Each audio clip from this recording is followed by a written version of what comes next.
شروع اللہ کا نام لے کر جو بڑا مہربان نہایت رحم والا ہے۔ یاسین، حکمت بھرے قرآن کی قسم، تم یقیناً پیغمبروں میں سے ہو، بالکل سیدھے راستے پر۔ یہ قرآن اس ذات کی طرف سے اتارا جا رہا ہے جس کا اقتدار بھی کامل ہے، جس کی رحمت بھی کامل، تاکہ تم ان لوگوں کو خبردار کرو جن کے باپ داداؤں کو پہلے خبردار نہیں کیا گیا تھا، اس لیے وہ غفلت میں پڑے ہوئے ہیں۔ حقیقت یہ ہے کہ ان میں سے اکثر لوگوں کے بارے میں بات پوری ہو چکی ہے، اس لیے وہ ایمان نہیں لاتے۔ ہم نے ان کے گلوں میں توک ڈال رکھے ہیں جو ٹھوڑیوں تک پہنچے ہوئے ہیں، اور اس وجہ سے ان کے سر اوپر کو اٹھے گئے ہیں، اور ہم نے ایک آڑ ان کے آگے کھڑی کر دی ہے اور ایک آڑ ان کے پیچھے کھڑی کر دی ہے، اور اس طرح انہیں ہر طرف سے ڈھانک لیا ہے، جس کے نتیجے میں انہیں کچھ سجائی نہیں دیتا۔ اور ان کے لیے دونوں باتیں برابر ہے، چاہے تم انہیں خبردار کرو یا خبردار نہ کرو، وہ ایمان نہیں لائے گے۔ تم تو صرف ایسے شخص کو خبردار کر سکتے ہو جو نصیحت پر چلے اور خدا رحمان کو دیکھے بغیر اس سے ڈرے، چنانچہ ایسے شخص کو تم مغفرت اور باعزت اجر کی خوشخبری سنا دو۔ یقیناً ہم ہی مردوں کو زندہ کریں گے، اور جو کچھ عمل انہوں نے آگے بھیجے ہیں ہم ان کو بھی لکھتے جاتے ہیں، اور ان کے کاموں کی جو اثرات ہیں ان کو بھی، اور ہم نے ایک واضح کتاب میں ہر چیز کا احاطہ کر رکھا ہے۔ اور اے پیغمبر، تم ان کے سامنے ایک بستی والوں کی مثال پیش کرو جب ان کے پاس رسول آئے تھے۔ جب ہم نے ان کے پاس شروع میں 2 رسول بھیجے تو انہوں نے دونوں کو جھٹلا دیا، پھر ہم نے ایک تیسرے کے ذریعے ان کی تائید کی، اور ان سب نے کہا کہ یقین جانو ہمیں تمہارے پاس رسول بنا کر بھیجا گیا ہے۔ انہوں نے کہا تمہاری حقیقت اس کے سوا کچھ بھی نہیں ہے کہ تم ہم جیسے ہی آدمی ہو، اور خدا رحمان نے کوئی چیز نازل نہیں کی ہے، اور تم سراسر جھوٹ بول رہے ہو۔ ان رسولوں نے کہا ہمارا پروردگار خوب جانتا ہے کہ ہمیں واقعی تمہارے پاس رسول بنا کر بھیجا گیا ہے، اور ہماری ذمہ داری اس سے زیادہ نہیں ہے کہ صاف صاف پیغام پہنچا دے۔ بستی والوں نے کہا ہم نے تو تمہارے اندر نحوست محسوس کی ہے، یقین جانو اگر تم باز نہ آئے تو ہم تم پر پتھر برسائے گے اور ہمارے ہاتھوں تمہیں بڑی دردناک سزا ملے گی۔ رسولوں نے کہا تمہاری نحوست خود تمہارے ساتھ لگی ہوئی ہے، کیا یہ باتیں اس لیے کر رہے ہو کہ تمہیں نصیحت کی بات پہنچائی گئی ہے؟ اصل بات یہ ہے کہ تم خود حد سے گزرے ہوئے لوگ ہو۔ اور شہر کے پلے علاقے سے ایک شخص دوڑتا ہوا آیا، اس نے کہا اے میری قوم کے لوگوں، ان رسولوں کا کہنا مان لو، ان لوگوں کا کہنا مان لو جو تم سے کوئی اجرت نہیں مانگ رہے اور وہ صحیح راستے پر ہے، اور بھلا میں اس ذات کی عبادت کیوں نہ کروں جس نے مجھے پیدا کیا ہے، اور اسی کی طرف تم سب کو واپس بھیجا جائے گا۔ بھلا کیا اسے چھوڑ کر میں ایسوں کو معبود مانوں کہ اگر خدا رحمان مجھے کوئی نقصان پہنچانے کا ارادہ کر لے تو ان کی سفارش میرے کسی کام نہ آئے اور نہ وہ مجھے چھڑا سکے؟ اگر میں ایسا کروں گا تو یقیناً میں کھلی گمراہی میں مبتلا ہو جاؤں گا۔ میں تو اپنے پروردگار پر ایمان لا چکا، اب تم بھی میری بات سن لو۔ آخر کار بستی والوں نے اسے قتل کر دیا، اور اللہ کی طرف سے اس سے کہا گیا کہ جنت میں داخل ہو جاؤ۔ اس نے جنت کی نعمتیں دیکھ کر کہا کہ کاش میری قوم کو معلوم ہو جائے کہ اللہ نے کس طرح میری بخشش کی ہے اور مجھے باعزت لوگوں میں شامل کیا ہے۔ اور اس شخص کے بعد ہم نے اس کی قوم پر آسمان سے کوئی لشکر نہیں اتارا، اور نہ ہمیں اتارنے کی ضرورت تھی، وہ تو بس ایک ہی چنگھاڑ تھی جس سے وہ ایک دم بجھ کر رہ گئے۔ افسوس ہے ایسے بندوں کے حال پر، ان کے پاس کوئی رسول ایسا نہیں آیا جس کا وہ مذاق نہ اڑاتے رہے ہو۔ کیا انہوں نے نہیں دیکھا کہ ان سے پہلے ہم نے کتنی قوموں کو اس طرح ہلاک کر چکے ہیں کہ وہ ان کے پاس لوٹ کر نہیں آتے؟ اور یہ جتنے لوگ ہیں ان سبھی کو اکٹھا کر کے ہمارے سامنے حاضر کیا جائے گا، اور ان کے لیے ایک نشانی وہ زمین ہے جو مردہ پڑی ہوئی تھی،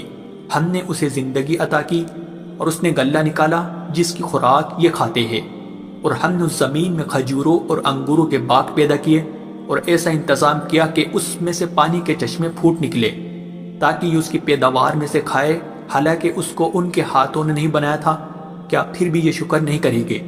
پاک ہے وہ ذات جس نے ہر چیز کے جوڑے جوڑے پیدا کیے ہیں، اس پیداوار کے بھی جو زمین اگاتی ہے، اور خود ان انسانوں کے بھی اور ان چیزوں کے بھی جنہیں یہ لوگ ابھی جانتے تک نہیں ہیں۔ اور ان کے لیے ایک اور نشانی رات ہے، ہم اس پر سے دن کا چھلکا اتار لیتے ہیں تو وہ یکا یک اندھیرے میں رہ جاتے ہیں، اور سورج اپنے ٹھکانے کی طرف چلا جا رہا ہے۔ یہ سب اس ذات کا مقرر کیا ہوا نظام ہے جس کا اقتدار بھی کامل ہے، جس کا علم بھی کامل، اور چاند ہے کہ ہم نے اس کی منزل تاب تول کر مقرر کر دی ہے، یہاں تک کہ وہ جب ان منزلوں کے دورے سے لوٹ کر آتا ہے تو کھجور کی پرانی ٹہنی کی طرح پتلا ہو کر رہ جاتا ہے۔ نہ تو سورج کی مجال ہے کہ وہ چاند کو جا پکڑے، اور نہ رات دن سے آگے نکل سکتی ہے، اور یہ سب اپنے اپنے مدار۔ اور ان کے لیے ایک اور نشان یہ ہے کہ ہم نے ان کی اولاد کو بھری ہوئی کشتی میں سوار کیا، اور ہم نے ان کے لیے اسی جیسی اور چیزیں بھی پیدا کی جن پر یہ سواری کرتے ہیں، اور اگر ہم چاہیں تو انہیں غرق کر ڈالے، جس کے بعد نہ تو کوئی ان کی فریاد کو پہنچے اور نہ ان کی جان بچائی جا سکے۔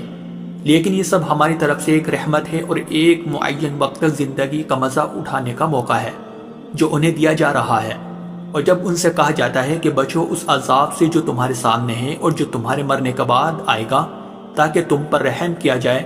تو وہ ذرا کان نہیں دھرتے، اور ان کے پروردگار کی نشانیوں میں سے کوئی نشانی ایسی نہیں آتی جس سے وہ منہ نہ موڑ لیتے ہو۔ اور جب ان سے کہا جاتا ہے کہ اللہ نے تمہیں جو رزق دیا ہے اس میں سے غریبوں پر بھی خرچ کرو، تو یہ کافر لوگ مسلمانوں سے کہتے ہیں کہ کیا ہم ان لوگوں کو کھانا کھلائے جنہیں اگر اللہ چاہتا تو خود کھلا دیتا؟ مسلمانوں، تمہاری حقیقت اس کے سوا کچھ بھی نہیں کہ تم کھلی گمراہی میں پڑے ہوئے ہو، اور کہتے ہیں کہ یہ قیامت کا وعدہ کب پورا ہوگا؟ مسلمانوں بتاؤ اگر تم سچے ہو۔ دراصل یہ لوگ بس ایک چنگاڑ کا انتظار کر رہے ہیں جو ان کی اجت بازی کے عین درمیان انہیں آ پکڑے گی،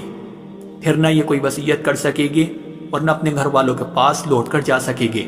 اور سور پھونکا جائے گا تو یکایک اپنی قبروں سے نکل کر اپنے پروردگار کی طرف تیزی سے روانہ ہو جائے گے۔ کہے گی کہ ہائے ہماری کم بختی، ہمیں کس نے ہمارے مرکز سے اٹھا کھڑا کیا ہے؟ جواب ملے گا کہ یہ وہی چیز ہے جس کا خدا رحمان نے وعدہ کیا تھا اور پیغمبروں نے سچی بات کہی تھی، اور کچھ نہیں بس ایک زور کی آواز ہوگی جس کے بعد یہ سب کے سب ہمارے سامنے حاضر کر دیے جائیں گے۔ چنانچہ اس دن کسی شخص پر کوئی ظلم نہیں ہوگا اور تمہیں کسی اور چیز کا نہیں، بلکہ انہی کاموں کا بدلہ ملے گا جو تم کیا کرتے تھے۔ جنت والے لوگ اس دن یقیناً اپنے مشغلے میں مگن ہوں گے، اور وہ ان کی بیویاں گھنے سایوں میں آرام دانشتوں پر ایک لگائے ہوئے ہوں گے۔ وہاں ان کے لیے میوے ہوں گے اور انہیں ہر وہ چیز ملے گی جو وہ منگوائے گے۔ رحمت والے پروردگار کی طرف سے انہیں سلام کہا جائے گا، اور کافروں سے کہا جائے گا کہ اے مجرموں، آج تم مومنوں سے الگ ہو جاؤ۔ اے آدم کے بیٹو، کیا میں نے تمہیں یہ تاکید نہیں کر دی تھی کہ تم شیطان کی عبادت نہ کرنا، وہ تمہارا کھلا دشمن ہے، اور یہ کہ تم میری عبادت کرنا، یہی سیدھا راستہ ہے۔ اور حقیقت یہ ہے کہ شیطان نے تم میں سے ایک بڑی خلقت کو گمراہ کر ڈالا، تو کیا تم سمجھتے نہیں تھے؟ یہ ہے وہ جہنم جس سے تمہیں ڈرایا جاتا تھا، آج اس میں داخل ہو جاؤ کیونکہ تم کفر کیا کرتے تھے۔ آج کے دن ہم ان کے منہ پر مہر لگا دیں گے، اور ان کے ہاتھ ہم سے بات کریں گے، اور ان کے پاؤں گواہی دیں گے کہ وہ کیا کمائی کیا کرتے تھے۔ اور اگر ہم چاہیں تو یہی دنیا میں ان کی آنکھیں مل یا میٹ کر دیں، پھر یہ راستے کی تلاش میں بھاگے پھرے، لیکن انہیں کہاں کچھ سجا۔ اور اگر ہم چاہیں تو ان کی اپنی جگہ پر بیٹھے بیٹھے ان کی صورتیں اس طرح مسخ کر دے کہ یہ نہ آگے بڑھ سکے اور نہ پیچھے لوٹ سکے۔ اور ہم جس شخص کو لمبی عمر دیتے ہیں اسے تخلیقی اعتبار سے الٹ ہی دیتے ہیں، کیا پھر بھی انہیں عقل نہیں آتی؟ اور ہم نے اپنے ان پیغمبروں کو نہ شاعری سکھائی ہے اور نہ وہ ان کے شایان شان ہیں، یہ تو بس ایک نصیحت کی بات ہے، اور ایسا قرآن جو حقیقت کو کھول کھول کر بیان کرتا ہے تاکہ ہر اس شخص کو خبردار کرے جو زندہ ہو، اور تاکہ کفر کرنے والوں پر حجت پوری ہو جائے۔ اور کیا انہوں نے یہ نہیں دیکھا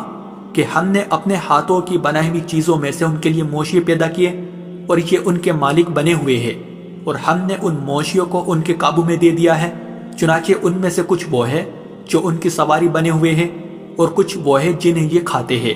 نیز ان کو ان مویشیوں سے اور بھی فائدہ حاصل ہوتے ہیں اور پینے کی چیزیں ملتی ہے، کیا پھر بھی یہ شکر نہیں بجا لائے گے؟ اور انہوں نے اللہ کو چھوڑ کر اس امید پر دوسرے خدا بنا رکھے ہیں کہ انہیں ان سے مدد ملے، حالانکہ ان میں یہ طاقت ہی نہیں ہے کہ ان کی مدد کر سکے، بلکہ وہ ان کے لیے ایک ایسا مخالف لشکر بنے گے جسے قیامت میں ان کے سامنے حاضر کر لیا جائے گا۔ غرض اے پیغمبر، ان کی باتیں تمہیں رنجیدہ نہ کریں، یقین جانو ہمیں سب معلوم ہے کہ یہ کیا کچھ چھپاتے اور کیا کچھ ظاہر کرتے ہیں۔ اور کیا انسان نے یہ نہیں دیکھا کہ ہم نے اسے نطفے سے پیدا کیا تھا، پھر اچانک وہ کھلم کھلا جھگڑا کرنے والا بن گیا؟ ہمارے بارے میں تو وہ باتیں بناتا ہے اور خود اپنی پیدائش کو بھلا بیٹا ہے، کہتا ہے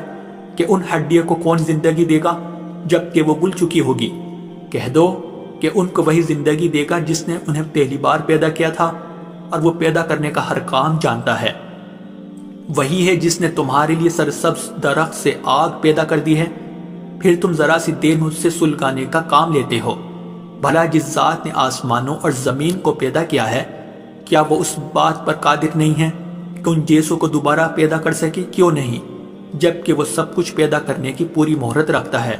اس کا معاملہ تو یہ ہے کہ جب وہ کسی چیز کا ارادہ کر لے تو صرف اتنا کہتا ہے کہ ہو جا، بس وہ ہو جاتی ہے۔ غرض پاک ہے وہ ذات جس کے ہاتھ میں ہر چیز کی حکومت ہے، اور اسی کی طرف تم سب کو آخر کار لے جایا جائے۔